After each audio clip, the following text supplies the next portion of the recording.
Okay, so we could proceed, and maybe tonight I'll track then the Polish. Is Bart where? Now I have to find Bartek.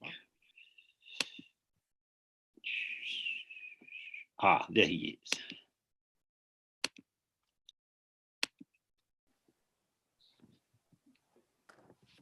We have some questions tonight, but if you have more questions for the future, please send them in so we have a supply, or if you have suggestions for short talks, let me know.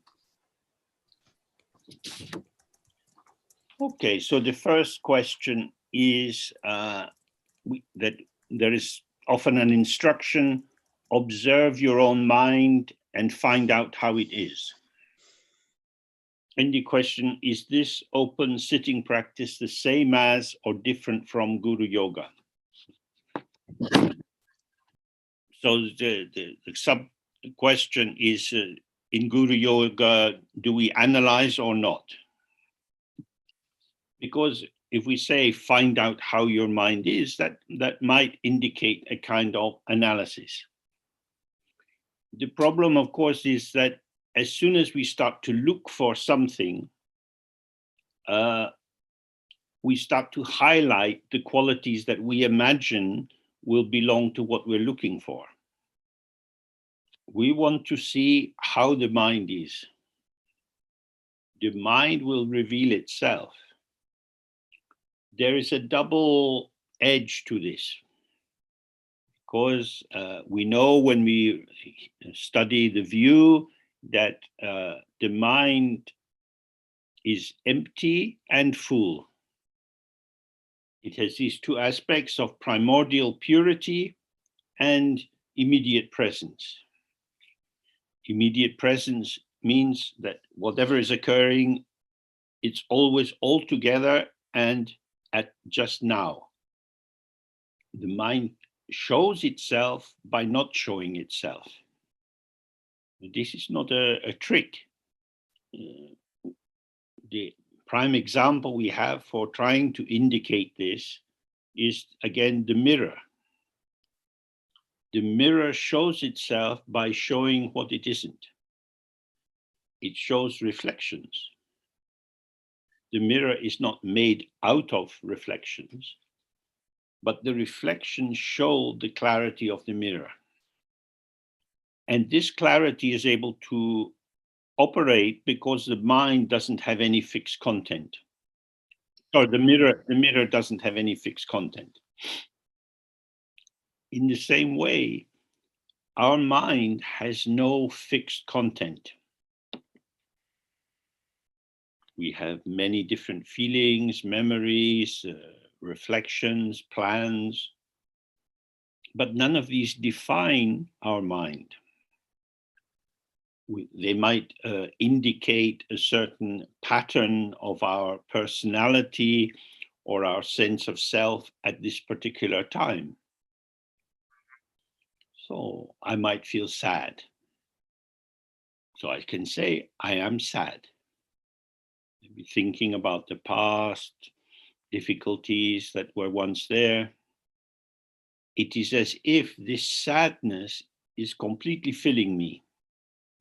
But then the phone rings and some friend has called and I'm very happy to hear their voice. And if I open to connecting with this person, the sadness fades away. This is possible because the mind itself was not sad. The mind was offering hospitality or space to the sadness. And the mind does this because the mind is empty. And because of that, it can be hospitable. It gives space to things which are arising. And it shows them because it is clear. It is transparent. That is to say, the appearance manifests in an unobstructed way through the clarity of the mind. When you have a lot of cloud in the sky, the light of the sun is mediated through the cloud. But when the sky is clear, the light fully shines through. We say the sky is clear, the mind is clear. It means that the illuminating capacity of our awareness is not blocked by encountering any fixed traces. And so what is revealed is what is occurring. However the mind arises, it is what shall we say? It is allowed. It comes as it comes. So from the text, we're familiar with the idea that the essence, the root essence of our having anything at all is the empty, open mind. And the nature of this openness is clarity, is the way in which, without any modification, without any editing or alteration, appearances come as they come. And the third aspect, which is described in the text, is an all-pervading compassion or all-pervading kindness. This means kindness and hospitality to everything, to happy thoughts, to sad thoughts, to selfish thoughts, to generous thoughts. However you are is welcome, because how you are is an illusory appearance, an apparition, like a mirage. Because of this, when we're doing our practice, we don't need to change how our mind is. Just as the mirror doesn't react to whether the reflection arising in it is beautiful or ugly, so the mind, as awareness, is not reacting to the content of the mind as liking it because it's one way and not liking it because it's another. Everything is welcome because it's passing through. If the content of the mind was going to fix and set like cement, then maybe we wouldn't be so generous. So we say, happy to see you, and you're going. Bye-bye. Happy to see you. Bye-bye. The impermanence of the contents of the mind can allow us to relax, because even if we like something, we can't hang on to it. Even if we don't like it, it's going to go. So if we want to see how our mind is, we don't have to analyze. You're just sitting and many things are occurring, coming and going. As the text say, self-occurring and self-vanishing.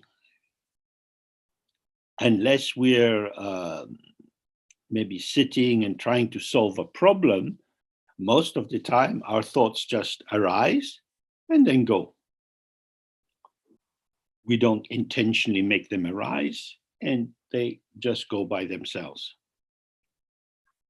So with this, we can see my mind is not full of any content.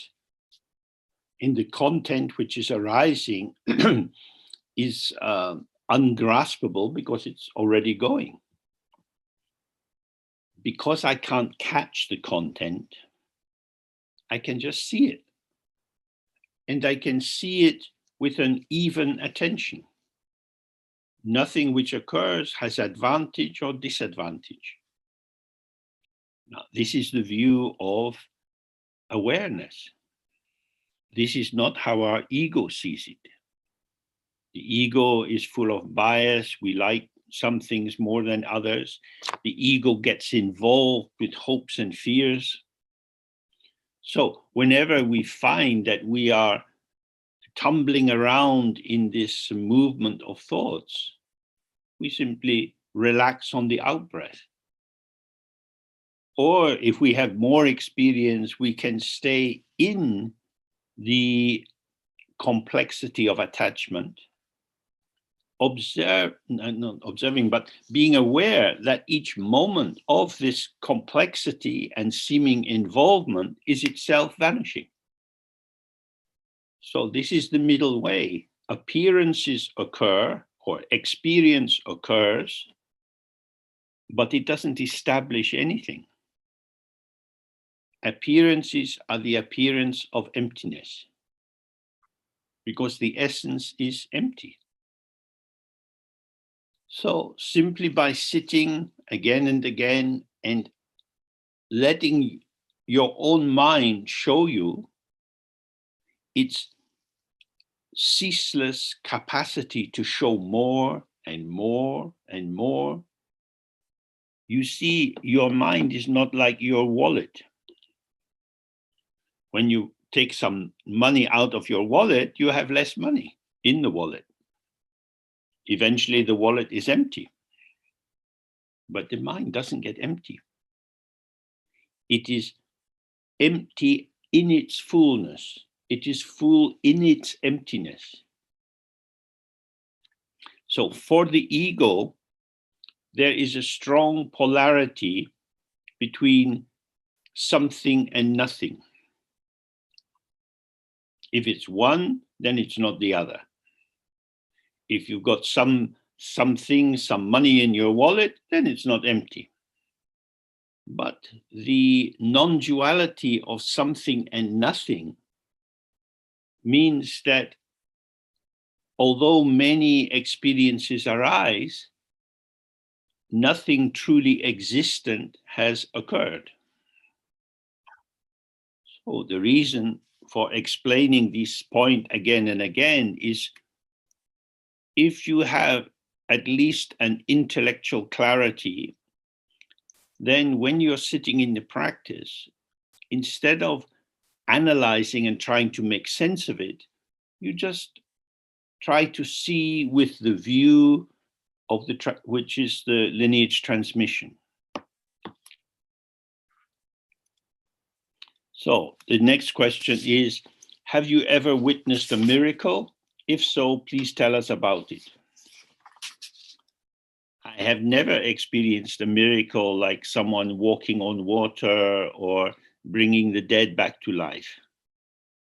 But I have had many unordinary experiences. For example, the items on my altar used to move around a lot by themselves in the night. And this was particularly the case when I lived with Siya Lama. And I said to him, Rinpoche, what does this mean? And he said, what do you want it to mean? Everything in samsara is an interpretation. Inside relative truth, everything depends on what kind of story you tell according to your mood, your karma, and so on. The second part of the question is, do you consider mudras helpful? If yes, which ones in particular? Mudras are conventional. They are gestures made by the hands and particularly the fingers. It's a way that many parents communicate with children. When the child is making a lot of noise, we say, shh, this is a mudra. So the mudra is a conventional sign which the child learns to interpret. So you can learn and memorize many different gestures with your hand, and they will be meaningful to you or to other people who have learned the same gestures. But of course, you are then somebody who is doing something. The gesture will be reassuring yourself of the power of your activity. So when we take our hand and put the thumb over the two middle fingers, then this is a mudra for control, particularly putting demons under your power. So we have to hope that the demons also went to Dharma school to learn the meaning of the mudra. But perhaps more important is just to allow the free movement of your body. Our body is part of the environment. We are non-dual with everything around us. And so our body expands and contracts according to the mood. And these spontaneous mudras are more likely to be freely connective between you and the environment than something conventional. So then next question, is psychotherapy useful as an adjunct or a support for Dzogchen?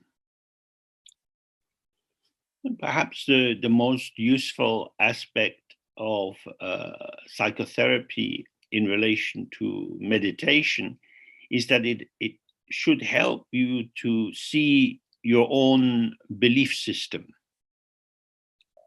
A great deal of our understanding of the world is summative. That is to say, we take many different experiences and we add them together to formulate some conclusion.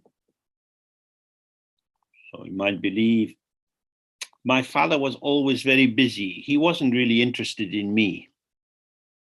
So the first part of that sentence is quite probably an accurate description.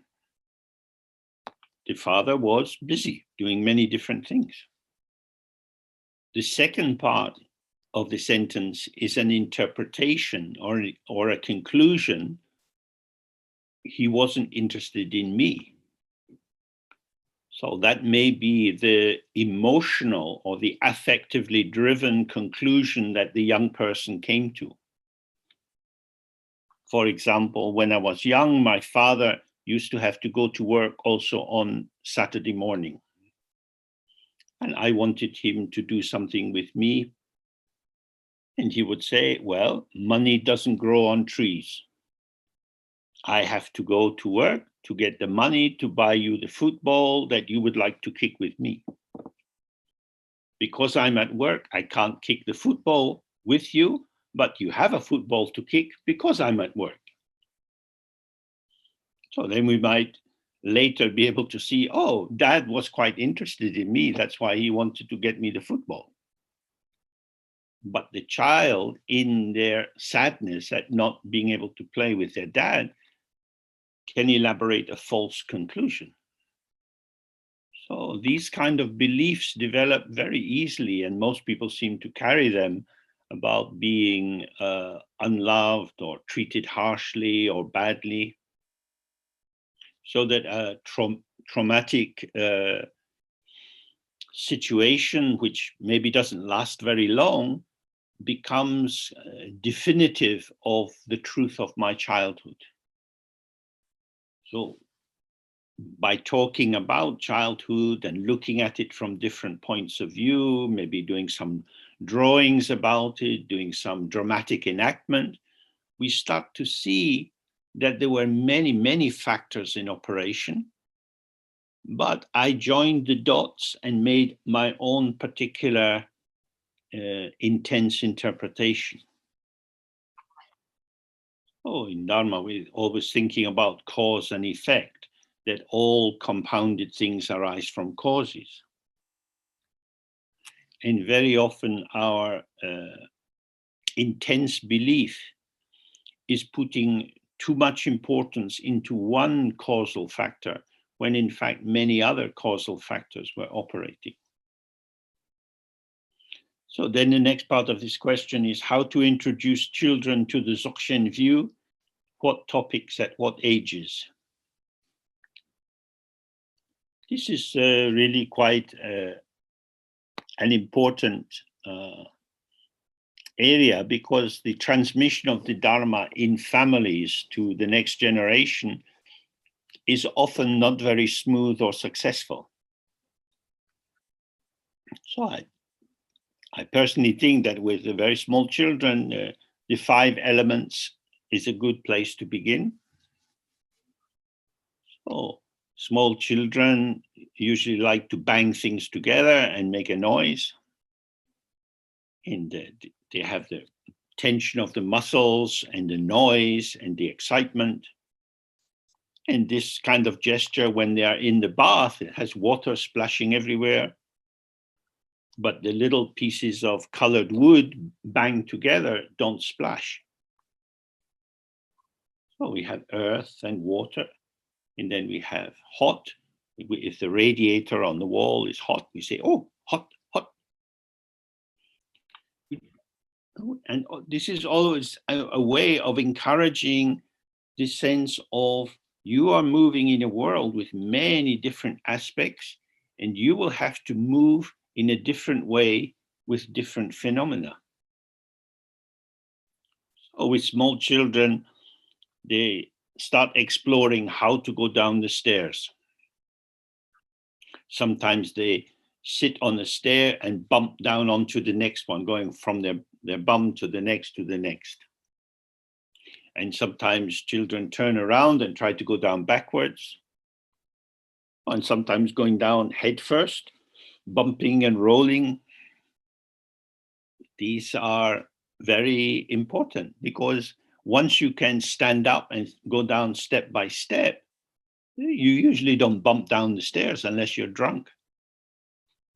Because from the Dzogchen point of view, conventional truth becomes a restriction on the possibilities of intuitive response, which will be fresh.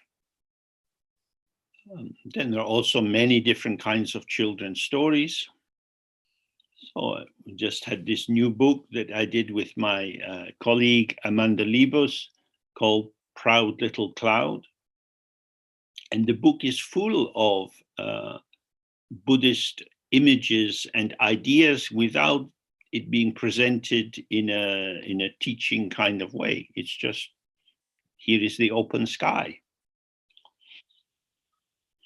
So everything is Dharma.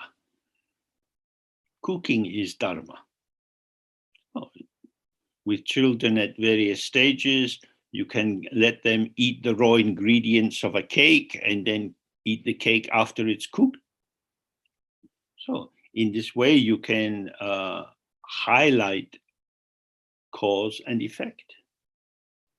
And the more we see cause and effect, the more we see that the effect also becomes the cause of something else. Because if you eat a lot of the raw cake mix, you might get a sore stomach. It's not bad, but it can be difficult to digest. Dharma is always about how it is. And we try to live by working with circumstances. And one of the things many children experience is a frustration and anger that the world doesn't conform to their idea.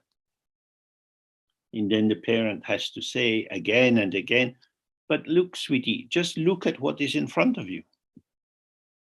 If you've got a game of some kind, like a jigsaw puzzle, you have to pay attention to all the pieces. You can't put the piece where you want to put it. It has to go where it fits. So this is very, very helpful for helping children to see that the world has shapes and we work with the shapes that are in the world, and they're out there. They're not some mental fabrication. All the wars in the world, all the exploitation in the world arises because people believe that their own idea is the truth of the world. That we know who other people are, that these people belong as our servants or our slaves or as part of our country. If you really look, then you see, oh, the patterning of my ideas is like a fantasy world. It doesn't fit the actual world. It doesn't fit the actual shape of the world, how things truly are. So we have to work out how to have an imagination which can develop new shapes on the basis of our mental energy, and at the same time have an accurate perception of how the shapes in the world are. That is to say, sometimes we need to mobilize our energy and act on the world to change the shape of the world, doing that according to our ideas. And sometimes we have to let go of our idea and just be conditioned by the particular constellation of the weather, or whether there is the restaurant we want to go into is very, very crowded or not. Because in Dzogchen, we are not following a fixed rule book about how we should behave, what we should eat, what we should wear, and so on. Then we have to work with the circumstances as they occur, and in particular, as they occur as interpreted by us. Nobody can tell us the right way to do it. It's just fresh. It's just this. This is what I find myself doing. And if we stay fresh in this moment and in the next moment, then the shape of the next moment will hold our attention. And while we are focused in that, we won't be spending our time thinking, oh, did I do the last one the right way? When you're thinking about what you just did, you haven't managed to go back in time and change it. And very probably you're not very connected with the immediate environment around you. You're in a rather mental world, the world of dualistic consciousness. That's why we return to the immediacy of the moment again and again. Some people have very busy minds. They have many, many thoughts. If you stay fresh as the thought is arising, it's not a problem. But if you go chasing thoughts, the one who chases the thought is the dualistic attention, and the open clarity of awareness is unavailable. So the last bit of this question is about retreats. Should we do long retreats or short retreats or just one day? What is good? If we go back to what we looked at earlier, that the mirror is revealed through the reflections, then in daily life, your body, your voice, your mind are full of different shapes. If you recognize these patterns for what they are, then this is your Dharma practice.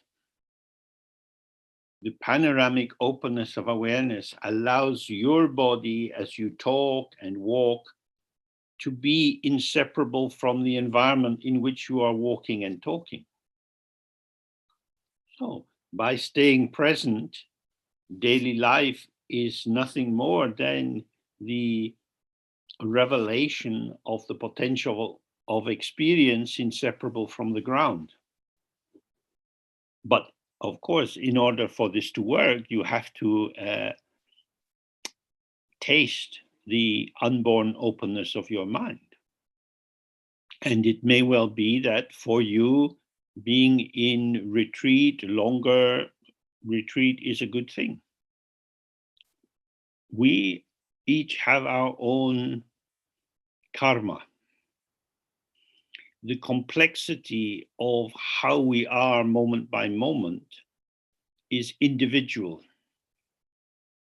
All the experiences that any sentient being has in the six realms, all of that experience is inseparable from emptiness.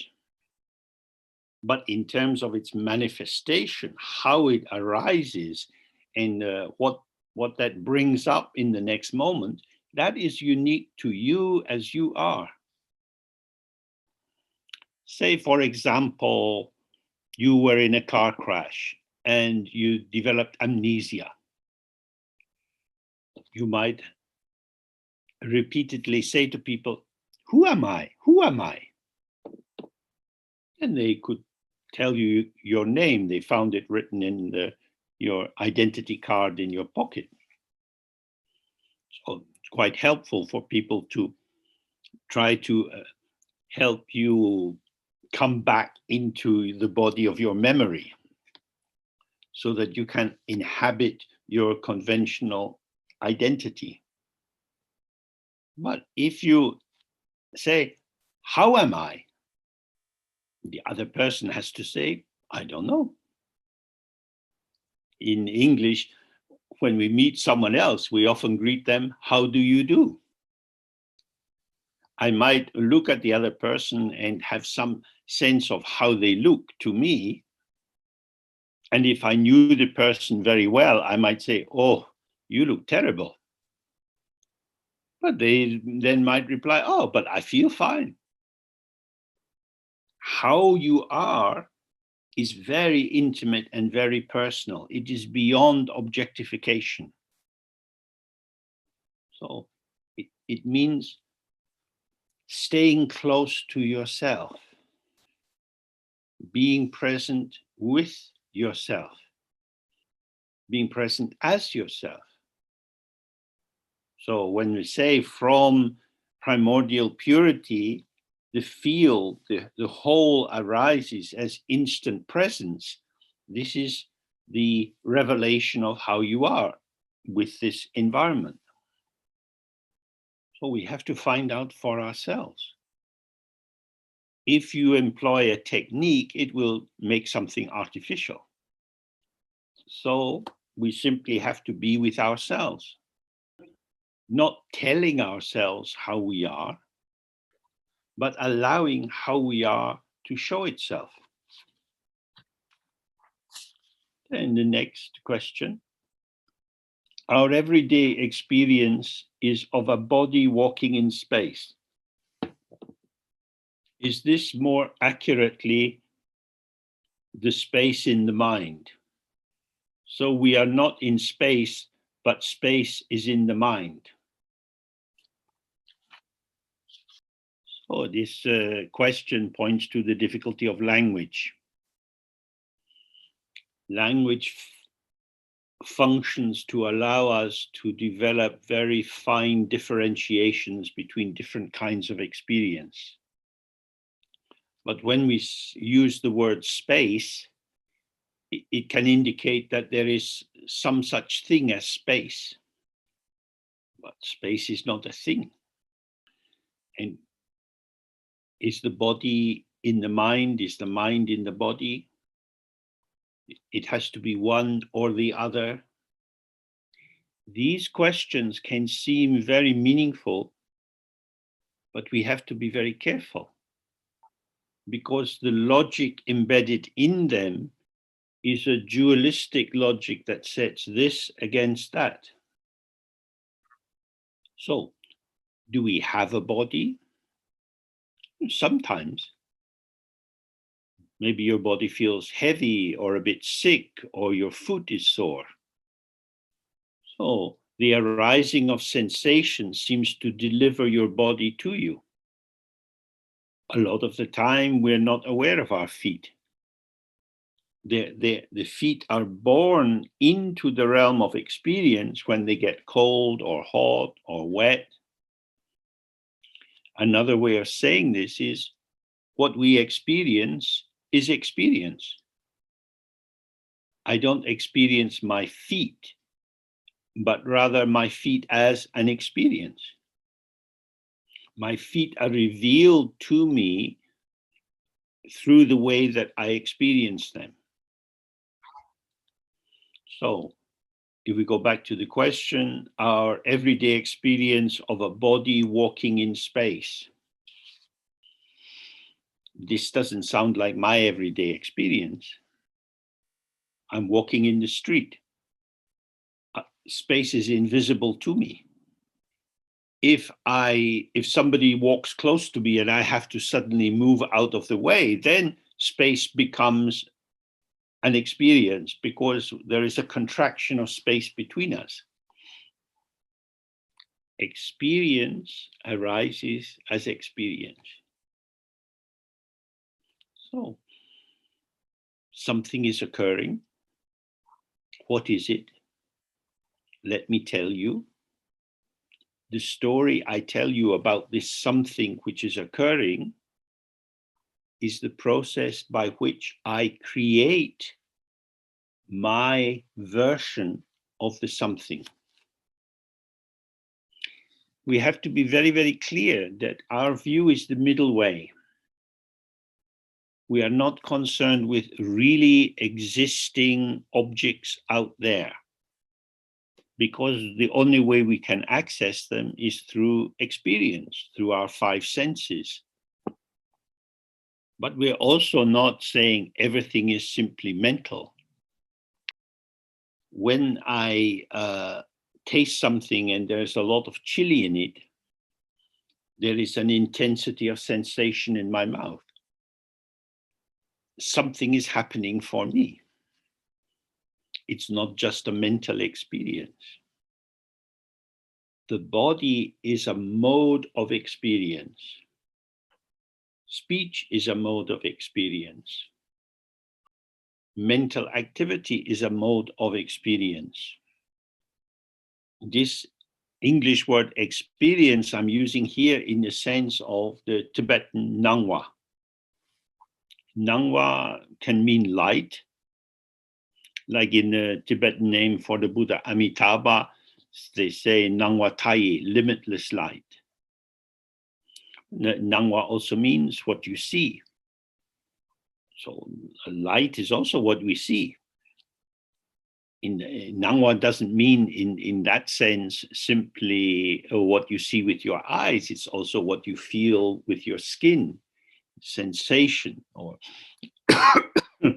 like I'm coughing just now. There is some tightening in my upper chest and some taste comes up in my mouth. All of this is Nangwa. It's because Nangwa is also appearance. Since you were born, all you have ever had is experience.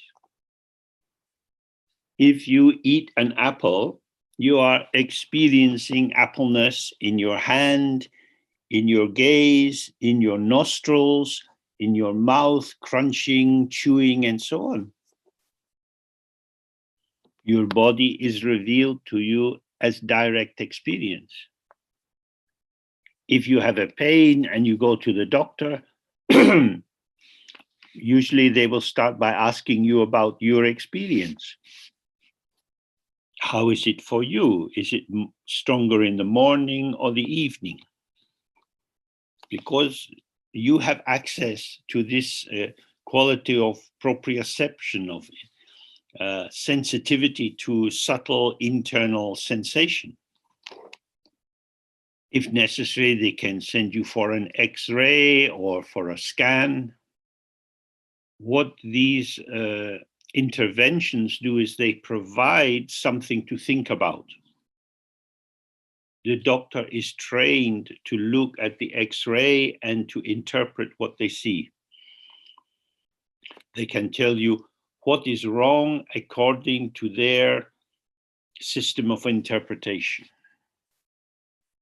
If you go to see a Tibetan doctor, they want you to bring the first urine of the morning and they put it in a little jar and stir it around and look at how it bubbles and so on. This is because the body as a thing is an open field for interpretation. Everything is open to interpretation.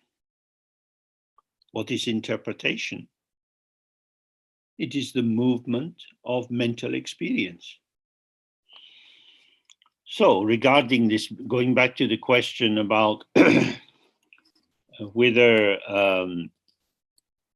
space is in the mind, don't think about these things too much. Stay close to the immediacy of the occurrence of this moment. The showing is undeniable, and yet it is ungraspable.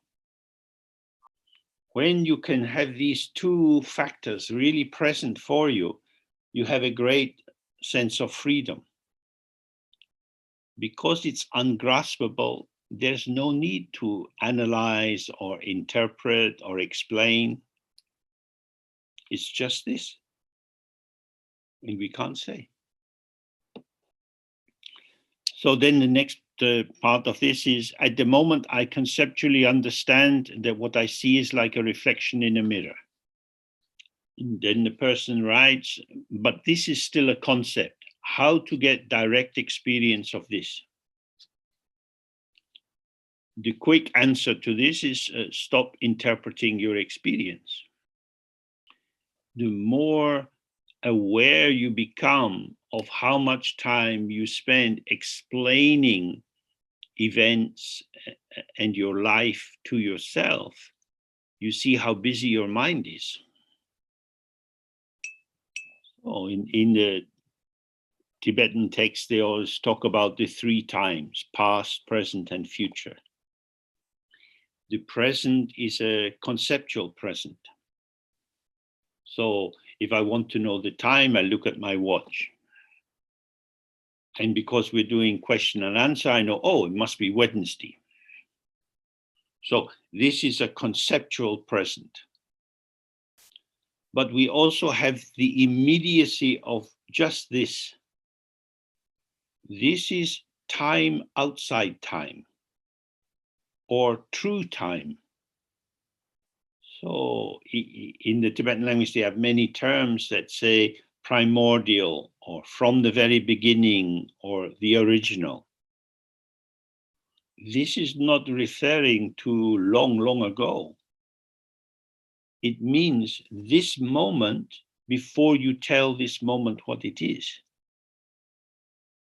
In the Zen tradition, they call this the face you have before you were born. When you're born, you get this face that you live inside. This is a face which can be identified and commented on and seems to manifest qualities. But your original face is just this, uncatchable. The freshness, the freshness, the freshness. And sometimes we think of time as a sequence. We can see it on the watch, the clock, the hands are going round, or digital clock, these numbers are popping up.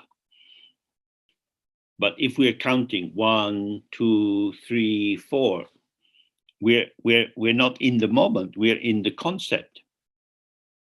So the naked mind, or the naked moment, which is uncontrived, fresh, raw, unconstructed, is always here, and it's hidden by your cooking.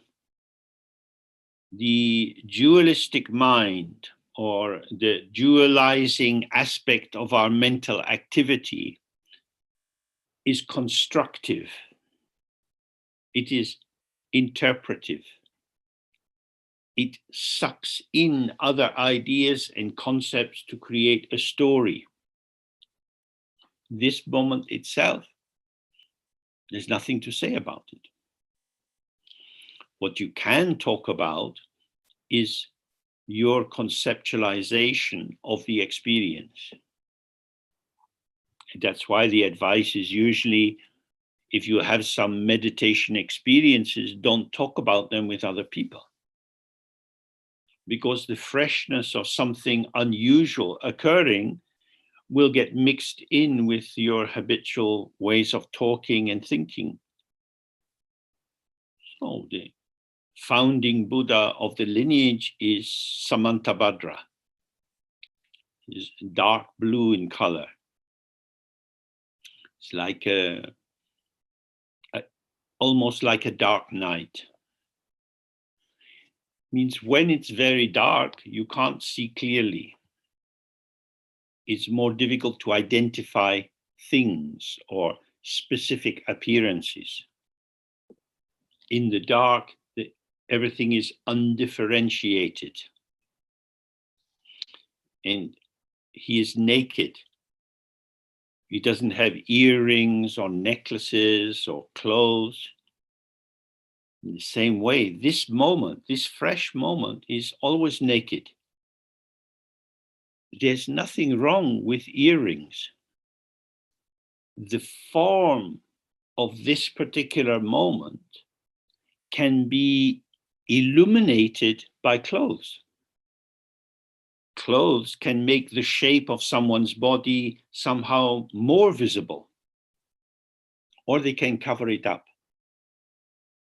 So the clothes are there with the naked body.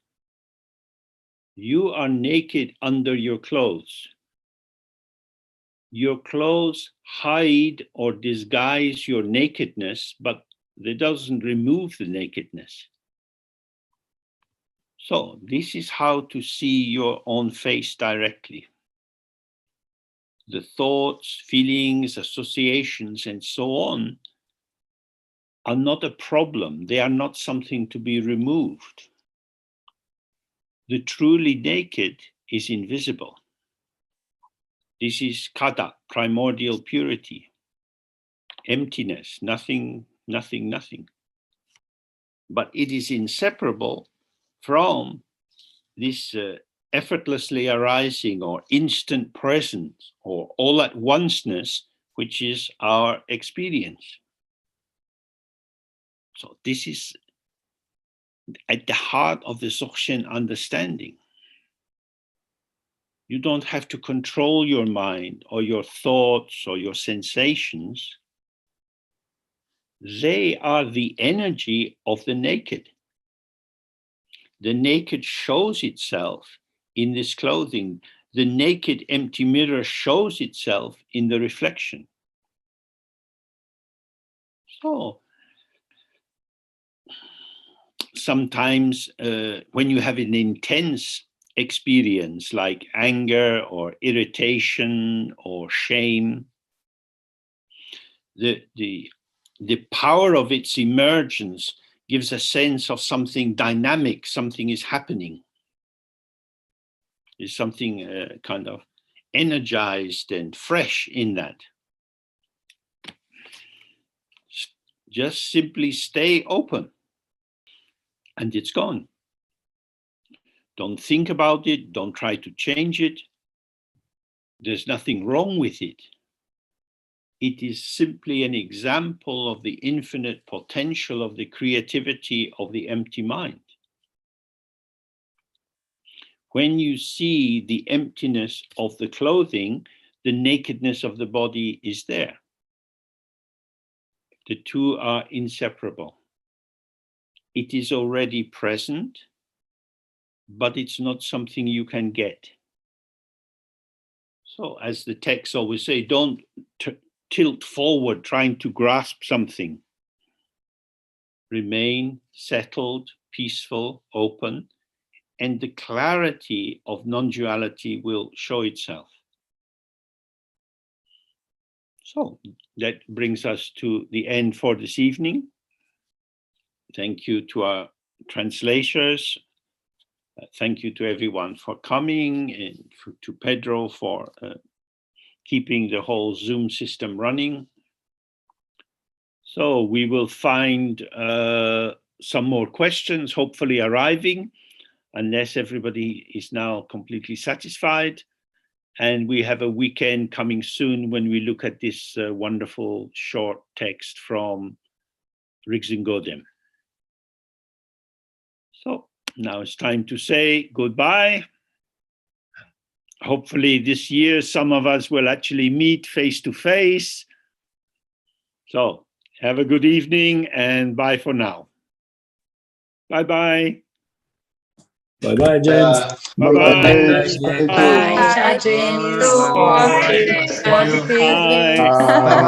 Bye. Ciao. Bye, everybody. Obrigado.